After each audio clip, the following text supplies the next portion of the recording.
लग रहा है कि चाइना जैसी कंट्री के साथ उन्होंने ऑयल टैंकर्स का रुख मोड़ के इंडिया की तरफ कर दिया, क्या वजह हो सकती है? इंडिया को जो है वो चाइना का एज ए कंपटीशन कंसिडर किया जाता है, ठीक है, जिसकी वजह से ये एक स्टेप हो सकता है। ठीक है। क्योंकि अमेरिका का भी यही स्टांस था कि चाइना को केटर करने के लिए हाँ, इंडिया की तरफ जो है वो बहुत ज़्यादा उनका रुझान था। ठीक है। इसी वजह से शायद ये एक स्टेप हो सकता है इस चीज़ के अंदर। अच्छा, एक और चीज ये भी है कि चाइना से ज्यादा जो है इंडिया ने उस ऑयल की प्राइस पे की है, जिसकी वजह से चाइना की वजह इंडिया को दिया जा रहा है। आप इंडिया की इकोनॉमी को कैसे देखते हैं कि उनके पास इतना पैसा, जहां दुनिया ऑयल क्राइसिस से निपट रही है, कहाँ से आ रहा है? उनकी इकोनॉमी जो है वो अब देखेंगे, उनका जीडीपी ग्रोथ जो है वो 6 to 7% है एवरी ईयर, जिसकी वजह से जो है उनका जो जो यूजेज है पेट्रोलियम मसनूआत का वो ज़्यादा है, और उनकी इस वजह से पहले भी वो रशिया से डिस्काउंटेड ले रहे थे। अभी अमेरिका ने रोक दिया था, अब दोबारा अमेरिका ने उनको अलाउ कर दिया, जिसकी वजह से वो दोबारा रशिया से ले रहे हैं। अब ये चाइना की तरफ जाते जाते इंडिया आ गया है। ये एक फिशी चीज़ है जो कि देखना पड़ेगा मज़ीद कि ये क्यों है और किस वजह से है। लेकिन देखने में यही नज़र आ रहा है कि रशिया जो है वो चाइना के साथ इतना वो इंगेज नहीं हो सकता, क्योंकि दोनों एक सुपर पावर्स है। अच्छा, इस वजह से नहीं करना चाह रहे। हाँ, मैं जो आई बिलीव सर, दो बड़ी पावर्स जब मिलती हैं तो एक और आपको नहीं लगता कि बड़ी सी जो दो पावर्स का अलायंस है वो ज्यादा अच्छा हो सकता है? हो सकता है, लेकिन देखें, दोस्त दुश्मन किसी का हो ना तो दोनों के वो फिर फ्रेंड्स बन जाते हैं। अमेरिका के अभी अभी चीज़ें चल रही हैं, रशिया और चाइना, इसलिए वो साथ आए हुए हैं। ठीक है। अगर आप इसको एज ए होल देखिए तो वो इस वजह से दोनों साथ है, वरना ये साथ है नहीं। अच्छा। हाँ, ये सिर्फ वक्ती तौर पे साथ है। अच्छा, आपने वैसे एक और बात की थी कि जो ट्रम्प है उन्होंने परमिशन दे दी थी इंडिया को ऑयल लेने की, 30 दिन की उन्होंने परमिशन दी थी। आपको लगता है कि उस वजह से जो है इंडिया जो है अब ज्यादा से ज्यादा ऑयल लेने की कोशिश कर रहा है ताकि उनके पास रिजर्व जमा हो जाए? बिल्कुल ऐसे ही है, और पहले आपको पता है रशिया से डिस्काउंटेड मिलता था हमें, ठीक है। लेकिन अभी रशिया डिस्काउंटेड ऑयल नहीं दे रहा। ठीक है। ठीक है, इसी वजह से जो है वो जो अभी भी जो मिल रहा है, क्योंकि वेनेजुएला भी ऑलरेडी उनके कब्जे में है अमेरिका के। ठीक है, इधर से ईरान का भी थोड़ा सा चैलेंज आया हुआ है, कतर का भी थोड़ा सा चैलेंज आया हुआ है। इधर से सिर्फ रेड सी से ऑयल आ रहा है, ठीक और है। स्टेट ऑफ हॉर्मज़ आपको पता है ईरान ने बंद की हुई है। हाँ। तो जो भी अभी ये जो स्ट्रेटजीज चल रही हैं, ये अमेरिका की वजह से है, जो इंडिया को वो सपोर्ट कर रहे हैं, रशिया अच्छा, को। अमेरिका इंडिया को सपोर्ट कर रहा है हाँ जी, बिल्कुल। और रशिया भी इंडिया को सपोर्ट कर रहा है। क्या चीज है इंडिया की कि दो जो एक दूसरे के दुश्मन है वो इंडिया को ही सपोर्ट कर रहे हैं? मैंने जैसे बताया कि वो इंडिया को चाइना का कंपटीशन देखते हैं। सारी इन्वेस्टमेंट जो है वो इसलिए की जाती है क्योंकि अभी 4 ट्रिलियन की उनकी हो गई हुई है जीडीपी ग्रोथ। हाँ। टोटल जीडीपी पर ईयर जो है वो उनकी 4 ट्रिलियन की हो गई हुई है, इस वजह से। अच्छा, आपको लगता है कि उनकी इकोनॉमी इतनी तेजी से बढ़ी है, उनकी जीडीपी इतनी ज्यादा है कि बड़ी बड़ी जो पावर्स हैं उनको भी उसकी जरूरत है, ये कहना चाह रहे हैं? बिल्कुल, इसकी मार्केट बड़ी है ना। इंडिया एक बहुत बड़ी मार्केट है, मतलब 120 अरब की उनकी पॉपुलेशन है, तो बहुत बड़ी मार्केट है वो, जिसकी वजह से वहाँ पे हर कोई जो है चाहता है कि हमारा जो है हमारा प्रोडक्ट्स बिके, हमारी चीज़ें हो, मार्केट खुले हमारी, इस वजह से। अच्छा, आपको लग रहा है कि ये आपने कहा कि ये जो सारी स्ट्रेटजीज आपने खुद ही बता दी, इनके बाद जो है इंडिया ऑयल क्राइसिस से ज़्यादा बेहतर तौर पर निपट सकता है बाकी दूसरी जो ग्लोबल साउथ की कंट्रीज हैं उनकी? बिल्कुल, क्योंकि इंडिया के पास वैसे भी अराउंड 120 डेज़ का जो है वो रिजर्व होता है ऑयल का, और वो अभी डिप्लीट नहीं हुआ हुआ। वो उसको यूज़ भी नहीं करना चाह रहे, वो कोई सोर्स ढूंढना चाह रहे हैं जिसकी वजह से हमें उसको यूज़ ना पड़ना, बैकअप ऑयल को यूज़ ना करना पड़े। इसकी वजह से वो चाइना के पास गए, उन्होंने परमिशन ली, और फिर वो रशिया के पास जाके ऑयल लेने जाके आए। अच्छा, आपने कहा कि अब रशिया ने एक टाइम ऐसा आया था कि डिस्काउंट देना बंद कर दिया था इंडिया को, लेकिन उसके बाद देखा जाए तो ताल्लुकात तो एक तरीके से खराब होने चाहिए थे इंडिया के रशिया के साथ, लेकिन वो अब क्यों दुगने दामों में ऑयल खरीद रहे हैं? Demand and supply. अच्छा, अभी ईद चल रही है, आपको पता ही है। ठीक है। यहाँ पे रेट्स आप देखें क्या चल रहे हैं। अब नॉर्मल डेज में रेट्स क्या होंगे आपको पता चल जाएगा। हाँ। तो यही चीज़ है। यानी कि अगर इंडिया को जरूरत है तो फिर इंडिया के ताल्लुकात रशिया से अच्छे हैं, जरूरत ना होती तो आप कहते हैं कि ताल्लुकात अच्छे हैं? आजकल जो है फ्रेंडशिप बेस के ऊपर कंट्रीज के ताल्लुकात नहीं है, ठीक है। बिजनेस बेस पे है। अच्छा। हाँ जी, अगर तो वो समझते हैं कि ये मार्केट बड़ी है तो वो उनको किसी भी हाल में खुश रखेंगे। ठीक अगर है। वो समझते हैं कि वो नहीं है इतनी बड़ी मार्केट, तो वो ओके, नो प्रॉब्लम। अच्छा, वैसे एक यहाँ पे सवाल मैं करना चाहती हूँ कि जिस तरह से चाइना को छोड़ के इंडिया की तरफ उन्होंने अपने ऑयल टैंकर मोड़ दिए हैं, अगर इंडिया की जगह कोई और कंट्री होता और चाइना के मुकाबले में ऑयल मांगता तो क्या रशिया उन्हें भी ऑयल देता, या सिर्फ ये इंडिया की मौजूदगी की वजह से हुआ है? नहीं अभी रशिया सबको दे रहा है, लेकिन प्रॉब्लम ये है कि जो वो चार्ज कर रहा है ना, वो बड़ी अमाउंट है, ज़्यादा अमाउंट है as compared to the usual amount. ठीक है। तो जिस वजह से मेरे ख्याल से इंडिया जो है वो इस कंडीशन में है कि वो बड़ी इन्वेस्टमेंट कर सकता है। अच्छा। पहले भी आपको शायद पता होगा, वो रशिया से ऑयल लेके सैंक्शंस के बाद हाँ। रशिया से ऑयल लेके उसको रिफाइन करके बाहर यूरोप में भेज रहा था, ठीक है। जो बाद में ट्रम्प ने उसको बंद करवाया। यही वजह थी।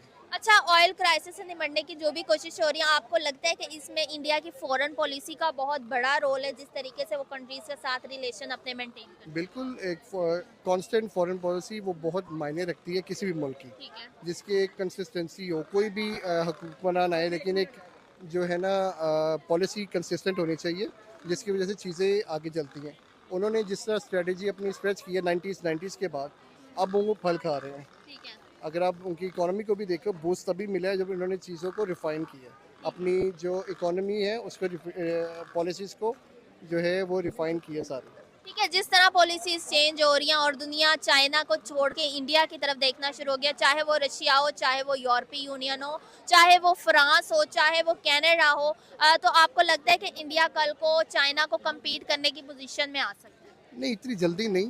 वी कैन नॉट से कि वो अभी मुस्तकबिल करीब के अंदर ऐसा कर सकेगा, ठीक है। लेकिन पोटेंशियल है, जिसकी वजह से लोग इसके ऊपर इन्वेस्ट कर रहे हैं। अच्छा, पोटेंशियल है। पोटेंशियल डेफिनेटली है। इट्स 1/20, जितनी आबादी चाइना की है, सेम आबादी उसकी है। हाँ, वो अभी रिसोर्सेज जो इंडिया के पास है उन्होंने एक्सट्रैक्ट नहीं किए हुए।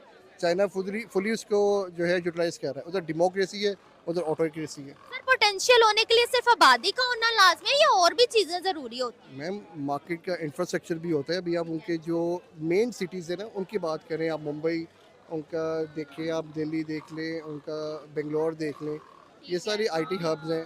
तो ये चीज़ें जो मैटर करती हैं वहाँ पे। मैंने ऑयल का रुख मोड़ के अपने 7 टैंकर्स जो हैं वो इंडिया की तरफ कर दिए हैं, चाइना की बजाय।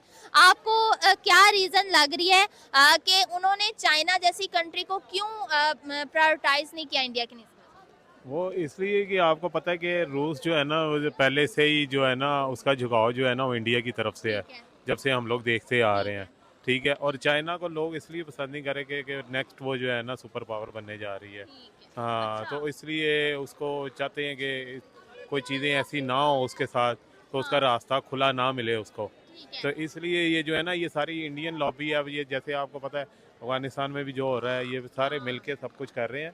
ठीक तो है। ये भी सोचने वाली बात है कि इसमें ये जो पेट्रोल के क्राइसिस आ रहे हैं, तो रूस कभी भी नहीं चाहेगा कि ये मसला ईरान का कभी हल हो, क्योंकि जब से ये लड़ाई शुरू हुई है, रूस का पेट्रोल बिकता जा रहा है, बिकता जा रहा, हाँ, बिल्कुल। और उसको बिल्कुल।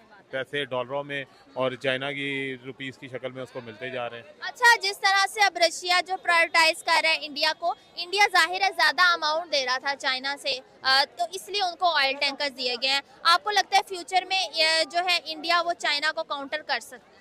हाँ, लाजमी बात है, ये कर सकता है। हाँ जी, अच्छा। हाँ, बिल्कुल सही कह रही हैं आप। तो इसमें ना हर चीज़ का ना, अब ये एक वो, अब इस खित्ते में ना एक मजबूत ग्रुप बनना चाहिए। ग्रुप ठीक, बनना चाहिए या बन रहा है, आपको लग रहा है? बनना चाहिए, जिसमें अच्छा। पाकिस्तान, चाइना जो है ना, ये सर फहरिस्त हों। उसके साथ हमारे ये जो मिडिल ईस्ट हैं, ये इन कंट्रीज़ के जैसे ईरान है, इनका एक अपना ग्रुप बनना चाहिए। अच्छा, हमें मतलब जो है ये जो है ना यूरोपियन कंट्रीज़ हैं, जैसे ये अमेरिका, इसके तसल्लुत से आज़ाद होना चाहिए। हमें ठीक है। अपना एक ग्रुप, हमारा अपना खित्ता होना चाहिए इसमें, ताकि हम किसी की बात ना सुने, हम खुद से वो इलाके के चौधरी हों। ठीक जैसे है। अब जैसे जनरल रहीस शरीफ साहब जैसे बयान दे रहे हैं, तो हाँ। ये पहले मैं समझता हूँ कि अपनी ज़िंदगी में पहला जनरल देखा है जिसने डट के फैसले किए हैं। अच्छा, चाइना बहुत बड़ी कंट्री है और चाइना के साथ हमारा ऑलरेडी एक ग्रुप है, तो क्यों नहीं हम काउंटर कर पा रहे इंडिया को? नहीं, वो असल में ना इंडिया को इसलिए भी है कि कई चीज़ें आपको पता है कि पॉलिटिक्स की वजह से भी नज़रअंदाज की जाती हैं। हर तरफ देखना होता है, हर चीज़ को सोच समझ के चलना होता है, क्योंकि आपको पता है इंडिया भी एक एटमी ताकत है, पाकिस्तान भी है। तो फिर इंडिया चाहता है कि मैं इस खिते में रहूँ, चाइना जो है वो अपनी भाग दौड़ में लगा हुआ है, लेकिन हम लोग जो हैं वो आपको पता है कि पाकिस्तानी जो हैं वो ऑलमोस्ट नंबर 1 होते हैं। अच्छा, नंबर 1 किस किस चीज में? हर चीज़ में, हर चीज़ में। ठीक देखिए, हम हर चीज़ में सबसे पहले तो अगर अभी इस मुल्क की आंच पे कोई हर्फ आएगा तो सबसे पहले हम लोग फ़ौरन अपनी शहादत के लिए हाजिर है अपने मुल्क के लिए। तो इसलिए ये किसी दुनिया के किसी मुल्क में नहीं है। अच्छा, ग्रुप की आपने बात की, आपको नहीं लग रहा कि इंडिया, रशिया, फ्रांस और कनाडा का एक ग्रुप बनने जा रहा है? जिस तरीके से इंडिया की डील्स पे डील्स हो रही हैं, अभी जो है उनकी डील हुई थी, बल्कि बांग्लादेश को भी अब उनके साथ भी वो ताल्लुकात अच्छे कर रहे हैं। मैं इसीलिए तो आपको पहले कहा कि पाकिस्तान को, चाइना को और हमारे जो ये यूएई वाले, ईरान वाले, हमें अपना एक ग्रुप बनाना चाहिए। ठीक है, रशिया फ्रांस को नहीं बीच में लाना चाहिए, बहुत बड़ी पावर्स हैं, ग्रुप में आगे बहुत मैं फायदा आपको होगा। सिर्फ एक बात, ये जो रशिया फ्रांस की एक बात कह रहा हूँ, मैं आपको एक बात इसका ना ये सिर्फ मुख्तसर सा जवाब दूंगा कि अल्लाह ताला ने अपनी ज़ुबान जो है ना वो कुरान पाक में दे दी है। तो जब अल्लाह ताला कुरान पाक में फरमा रहा है कि यूदो निसार कभी आपके दोस्त नहीं हो सकते, ठीक है, ये हमारे दोस्त हो ही नहीं सकते, ये कभी ना कभी हमें ऐसा डंग मारेंगे, ऐसा डंग मारेंगे, ठीक है, तो इनसे बचना चाहिए। अच्छा, जी, इनसे बचना चाहिए, बजाय इन लोगों की तरफ देखने के हम अल्लाह की तरफ देखें और अपने जो मुस्लिम ममालिक हैं उनको देखें, उनको हम सपोर्ट करें, उनको मजबूत करें, बजाय हम लोग इनके भाई ये रशिया और फ्रांस क्या है, कुछ भी नहीं है, सबसे बड़ी ज़ात तो अल्लाह ताला की है। बिल्कुल सही, ठीक है। ठीक है, थैंक यू सो मच। ये जाना हमने पाकिस्तानी पब्लिक ओपिनियन, आपकी क्या राय है कमेंट सेक्शन में अपनी राय का इज़हार जरूर करें। वीडियो पसंद आए तो चैनल को सब्सक्राइब कर लें ताकि हम यूं ही इसी तरह मिलते रहें। मिलते हैं नेक्स्ट वीडियो वीडियो। आपको कैसा लगा? वीडियो अगर अच्छा लगा तो लाइक शेयर कमेंट करें और मेरे चैनल को सब्सक्राइब करके बेल आइकन को ऑन रखें। चलिए मिलते हैं आपको नए वीडियो में।